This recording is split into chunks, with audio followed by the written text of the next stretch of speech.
Hello, कसाबचा भाऊ बोलतोय अशा आशयाचा एक धमकीचा फोन मुंबई पोलिसांना आलेला होता. मुंबई सेंट्रल स्टेशन बॉम्बनं उडवण्याची धमकी देखील या फोनच्या माध्यमातून देण्यात आली. धमकी देणाऱ्या आरोपीला अटक करण्यात आलेली आहे.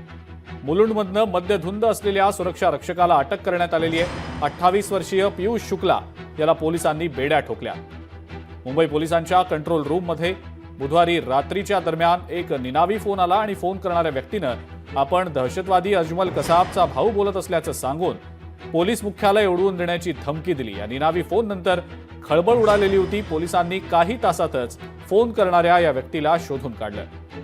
फोन करणारा हा व्यक्ती 28 वर्षांचा आहे. तो खाजगी कंपनीचा सुरक्षा रक्षक आहे. मुलुंडचा रहिवासी असणाऱ्या या व्यक्तीनं दारूच्या नशेत पोलीस कंट्रोल रूमला फोन केल्याचं सांगितलं जात आहे.